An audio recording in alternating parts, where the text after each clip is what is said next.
Hello? All right, there we go. Hold All on. right. Yeah.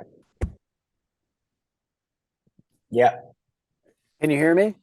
Yeah, I can hear you clearly. Okay, Yeah. excellent. Yeah. Are you ready? Ready when you are. Yes. Okay. I will start with the introduction. Okay.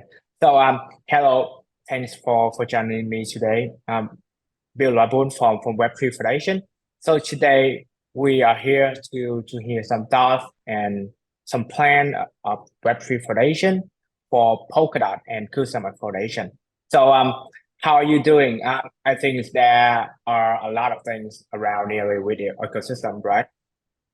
Yes, yeah, thank you for having me.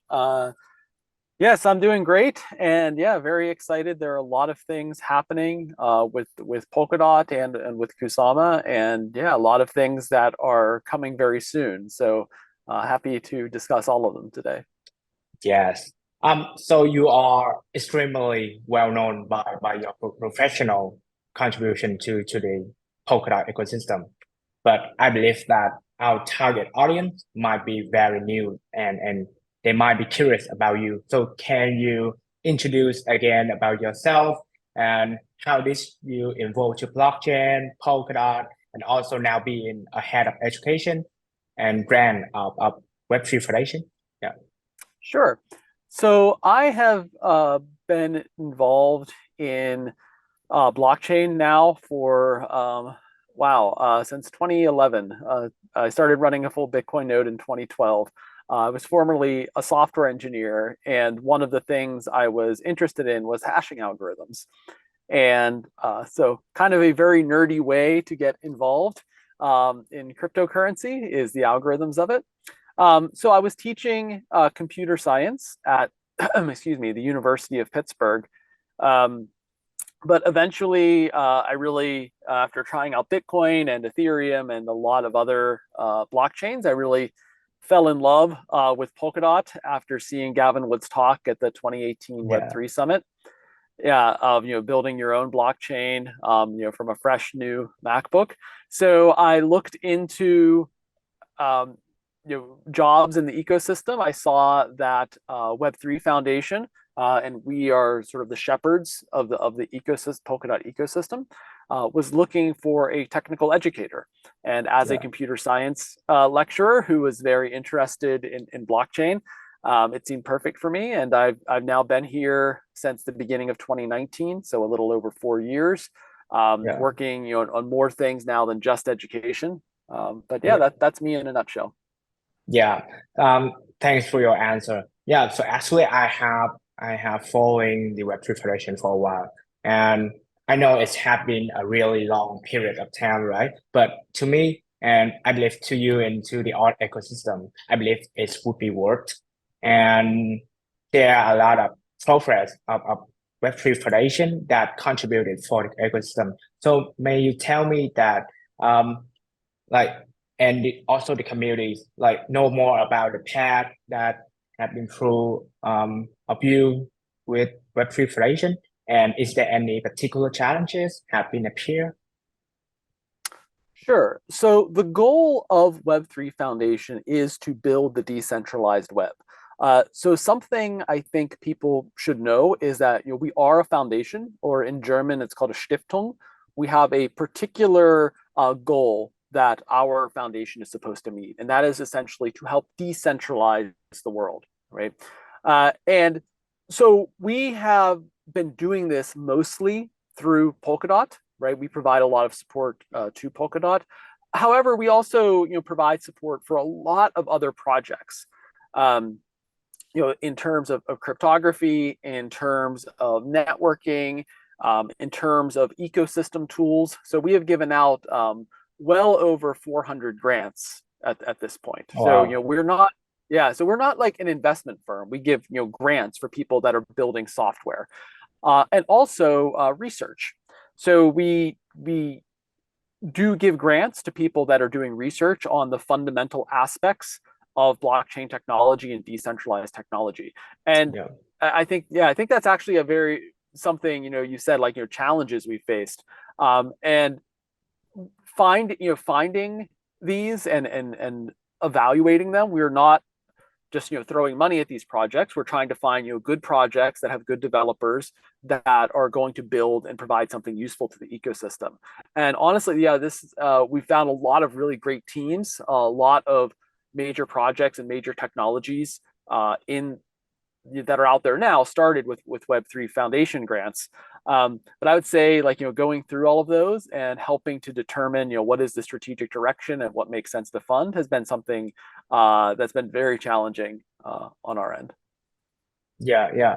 So I hear that you guys are focused on giving grant for projects software, right? So let's talk more detail about grant. So um as you can see on Polkadot Insider, we usually started out a lot of projects that have been successfully granted by Web3 Foundation, like Astar Network or Unit Network. So can you talk more about deeply more about this grant program, like what it includes and what's the criteria of a project to get it grant? Sure. Actually, if you don't mind, I'm going to start just talking about funding in general in the Yes. ecosystem, just to compare grants, to these other sources of funding.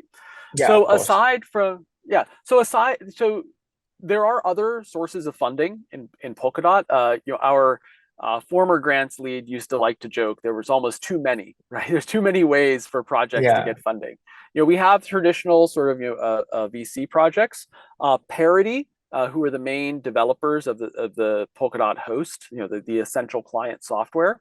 Yeah. They have several projects, such as a Square One and Substrate Builders program, and that's more for companies building parachains or projects similar to that. We also have several on-chain treasuries on Polkadot and Mm. Kusama, and bounty programs, where if you're looking for something particular to do, this essentially are funds voted by DOT holders or KSM holders. So, how does Web3 Foundation grants differ from all of that? And I would say in some ways it's more hands on and in some ways less hands on. And I think that's the big difference. So, Yeah. Web3 Foundation, we have a council, a grants council that evaluates grant projects. So, grant projects that come in, we have to have a certain number, depending on the amount asked for, of the grants council agree that this is something that makes sense to work on. So our focus is on software. Again, we also will fund research, but I would say software is 95% of what we do, and research perhaps 5%. However, we're looking for things that can benefit the entire ecosystem. So projects that go through Web3 Foundation grants program have to be open source, and they have to be useful not just for your project, but for other projects, right? And it has to be open source so that others can use them. We also evaluate the projects. We actually have a team of professional grant evaluators, all of whom are generally well versed in Rust and in TypeScript and Python, a few other Mm. languages, who will evaluate your project. Have recommendations for you. And I think the other important thing about so this differs, right? Because some teams, some projects, some other ways of funding are much more hands off, right? They don't evaluate your project and give you feedback. The Yeah. final thing that I think is really interesting and useful and makes us different from a lot of other grant projects out there, we are entirely open. Everything is very developer centric. So everything is on GitHub. If you go to github.com/w3f/grant, or actually if you go to grants.web3.foundation, there's a link to it. I don't want to give the wrong GitHub link. All of the information is there, all of the communications. You can see what other teams have applied, what other teams have been rejected, our communications with those teams, all the deliverables of the teams. Now, if there is something you need to speak about with us privately, we can open up a private channel, but we really try to make things as open as possible. And so I think this is really, really useful, because teams that are coming into the ecosystem can see what's out there. They can verify that we're not, making some sort of like just deals with people, right? Everything it's very tech focused. It's very good if you're a technical team. to interact with us. I'm sure if you're a developer, you're familiar with GitHub. You can look at the issues and PRs and understand what's going on. There's not as much legal mumbo jumbo, et cetera. Everything is very, very like developer centric. We're a Yeah, team of of course. developers. Everyone on the grants team is a developer of some sort. So I think these are some of the big benefits of going through the Web3 grants program. Yeah. Okay. So thanks for your answer again. And so about the brand is quite clear, and I believe that builders who watch this video would know what they can expect from this. But in the other hand, a parachain project should have a red vision that fits the whole ecosystem, right? So can you tell me and the community know that um what's the mission, like what's the missing pieces that you personally and the whole Web3 Foundation expect to have in the Kusama and Polkadot ecosystem in the upcoming time? Yeah, so actually, before I say that, just to continue with that, many parachain projects, you have started as grants. We Yeah, generally are not focused on producing parachains itself. That's actually yeah, a substrate builders program. But many projects, including A Star, Moonbeam, like your very major projects, they started doing something very small with a grant and then moved on. yeah, Um, so just if you are interested in building a parachain, it's sometimes good to go through the Web3 grants program, which tends to be like very smaller and focused, and figure something out, and then you can build from there. uh, So actually, again, all of this is public. You can look up some of the early entries from companies that are very big now, right? Like A yeah, Star, and see what yeah, they started doing. yeah, Um, so what are the missing pieces? So we are focused on a variety of different things. If you go to grants.web3 Foundation and you look up RFPs, this is short for request for proposals. These are particular things that we are looking for teams to work on, pieces of the ecosystem that we have found are lacking in one way or another. So some of the big things that I can say that we're missing, and that we're looking to fund, but if you want a full list, you can look at this RFPs, are essentially anything that makes it easier for others to develop, especially using Ink, which is our Rust-based smart contract language. This is a big yeah, push for us right now. yeah, So personally, I love Ink. I really like playing around with it. I spend sometimes my weekends doing that instead of doing more fun things. And so you were really trying to build out the Ink ecosystem, developing. There are a lot of tools out there that exist in Solidity, in the Solidity ecosystem, that don't yet exist in Ink. yeah, Just a side note, of course, you can develop on Solidity in the Polkadot ecosystem as well, but you also yeah, can do Ink. Zero knowledge stuff. We're really moving into researching that. It's something that's very, very useful. And I would say in general, developer tools, right? Our job, right, is to help build things out. And that means helping developers, right? Web3 Foundation is not directly helping teams create a new parachain and do the marketing for that. Our job is to make it easy for people to build on it. So one thing I would recommend, if you're coming from another ecosystem and you say, wow, like I want to do X on Polkadot, but I don't see anything for it, that is an absolutely perfect thing to ask for a grant for, right? Something that's useful on another ecosystem will likely be useful for our ecosystem. yeah. So I heard about Ink, and there are also a lot of subtrade courses, Polkadot blockchain academies, and also Ink and WASM courses. So can you like differ this kind of courses for me and also the whole communities? Sure. So the idea of Polkadot Blockchain Academy, this is sort of our like the Cadillac of courses. I think really teaches you from absolute fundamentals, how blockchains work, how to build your own in Substrate, how to develop smart contracts in Ink. It's 1 week, excuse me, one month, entirely in person. The next one is coming out. It will be in Berkeley, California, this summer, July 10th to August 10th. We also, so this is the big one, and you'll learn everything there. But it's 4 or 5 very intensive weeks. We also have some smaller courses online. So at edX, so we have a blockchain fundamentals course taught by myself, and a intro to Polkadot course taught by Radha, who is our technical education lead. There's actually several more online courses that are being developed right now and should be out in a few months for intro to Rust and intro to Substrate for people.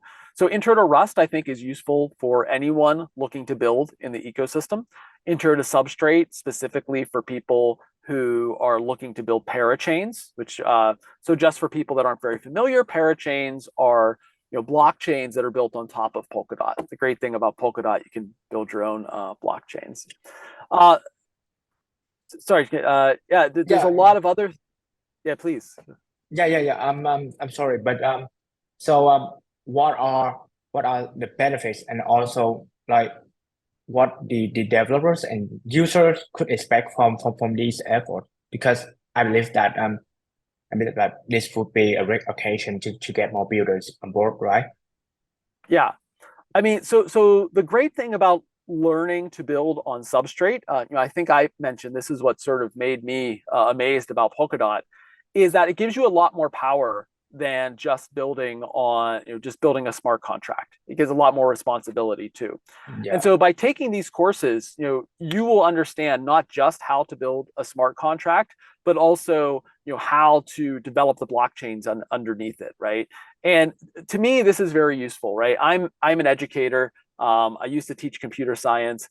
It's hard to really understand how to program well if you don't understand how a computer works, right? I think it's very useful, to understand, even if you don't use it, right? Understanding assembly language, understanding microprocessors, understanding CPUs versus GPUs, et cetera.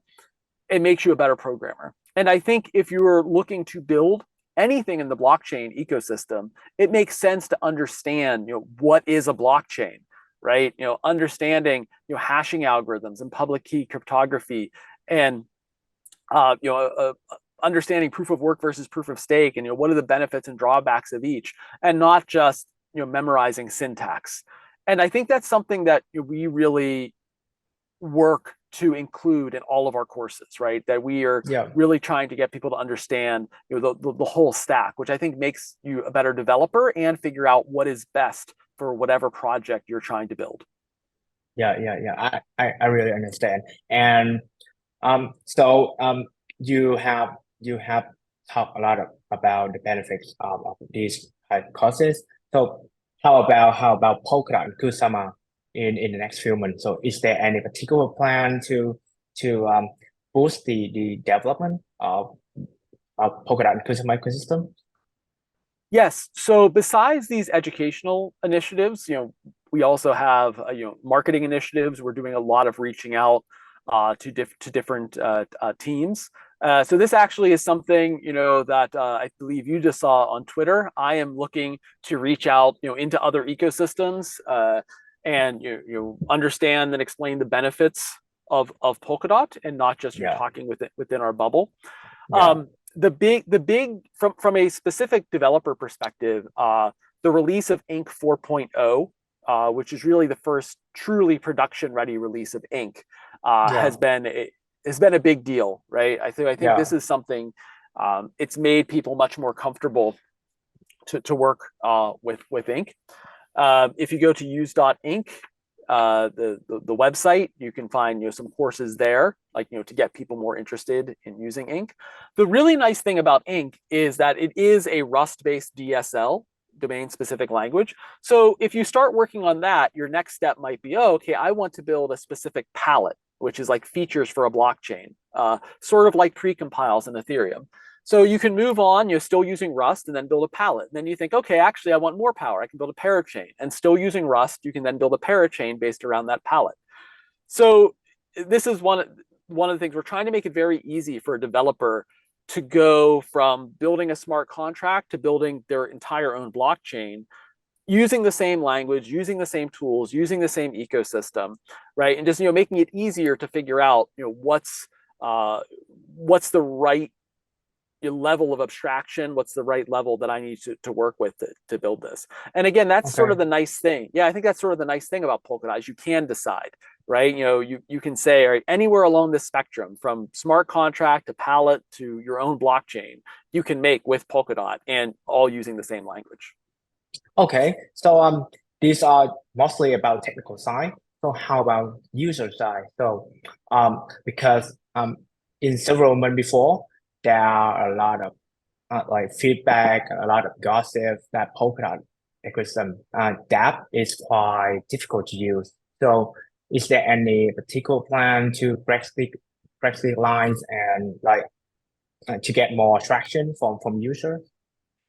Yeah, so this is a common refrain I hear from users, right? That Yeah. Polkadot can be a little bit complex or obtuse or unclear, and I think a big problem with that is historically the interactions have been through the Polkadot JS app.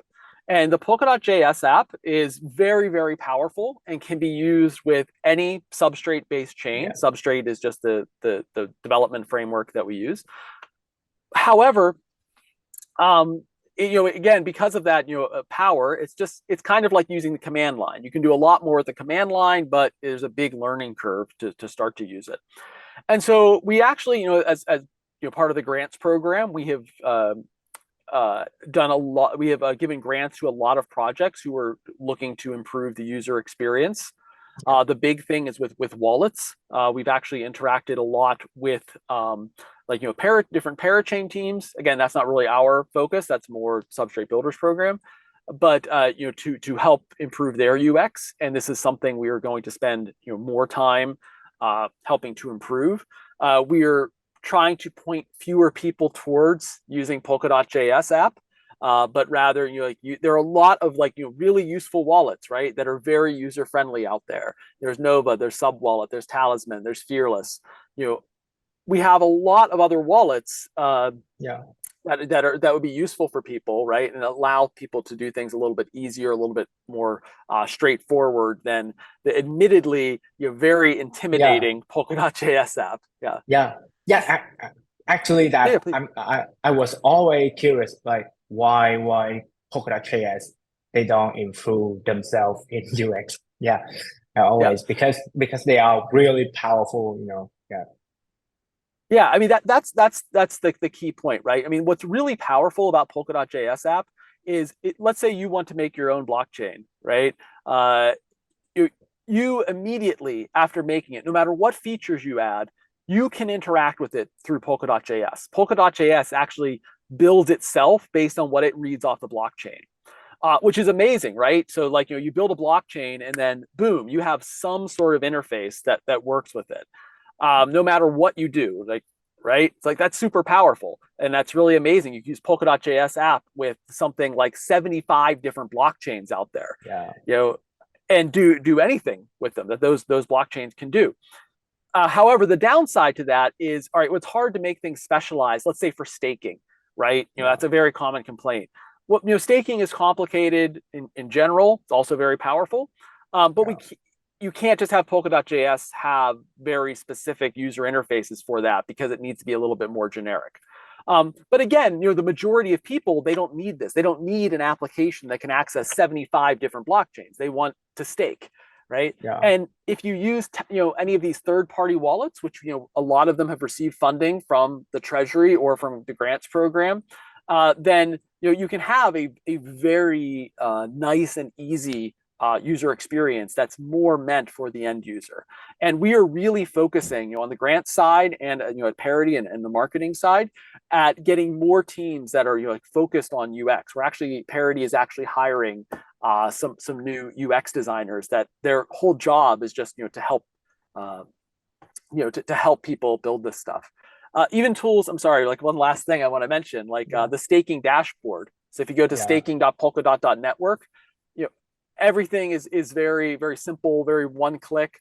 My brother, who is not a very technical person, was able to start staking on Polkadot without. He was like ready to email me like, hey, if I need any help, I'll talk to you. And then he was able to do it. And Polkadot.js, that would be a little bit much for him, but just going to staking.polkadot.network, and we're developing more of these things. You'll see some more much simplified tools coming out in the near future.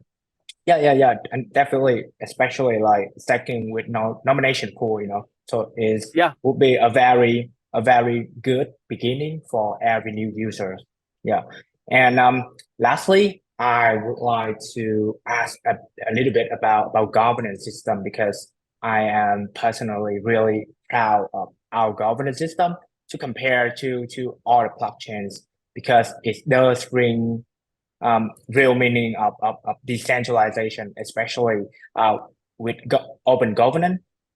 So when Polkadot open governance, I believe this could be a trigger for the whole ecosystem to be more active, especially in terms of end users and also communities, enthusiasts. Yeah. Yeah, I agree 100%. I mean, I will say just even the current version of governance on Polkadot is very powerful and very decentralized. So just for people that aren't aware, the Polkadot Gov v1, as we call it, the key point of Polkadot is that the rules of the blockchain are stored on the blockchain itself. And the rules for changing those can be voted on and automatically enacted by dot holders. Now, there are some other entities involved in these referenda, these votes, like the Polkadot Council that's voted on, and the technical committee, which is enabled by the Polkadot Council, that have very limited powers. But these are all being removed with OpenGov. So OpenGov is already enacted on Kusama. I highly recommend you go and try it out. And basically, this gets rid of any parties, any accounts that have any extra power. One dot is worth just as much as another dot. One KSM is worth just as much as any other KSM. And you can have thousands of referenda open at the same time. You can delegate your vote to others and on specific topics, right? So you may trust me, for instance, with technical decisions, but you may trust someone else with treasury decisions. You can delegate your vote. So this actually is an extremely powerful, extremely decentralized, yet still extremely safe. There are a lot of safeguards here that ensure that it's not like a New Year's break and nobody is watching and then they vote to change the rules of the system when no one's seeing. There's actually a lot of protections in place, which I don't think we have time to go into here, but perhaps in the future we can have an entire talk on how exactly OpenGov works. But it's extremely democratic and also extremely powerful. Yeah. So I believe this firstly, thanks for all the couple questions that you have answered for me and also the communities. So I believe this is all the question that Polkadot want to ask you because my promise to you is this interview should be around like 20 minutes to 30 minutes, right? So yeah, you brought a lot of ideas that I think is super helpful for the community in the upcoming time. So before we say goodbye, do you want to say any last word for the communities? So just there are a lot of things actually that we didn't have a chance to discuss, like asynchronous backing. I think is something new and cool that will be coming. I would say please. First off, thank you for having me on here. If you want to stay up to date with Polkadot, you can always follow me on Twitter. I'm at Bill Laboon and a pretty prolific poster on there. And if you're interested in a grant, please go to grants.web3.foundation. And we're always interested in seeing requests from the community to build on Polkadot. Yes, perfect. I'm grateful that you joined with me today. And if the community want to learn more about Web3s and Billabong, I will drop some links below that you guys can find anything about. So see you guys on the next interview and thank you again. Yeah. Thank you. Yeah. Thanks.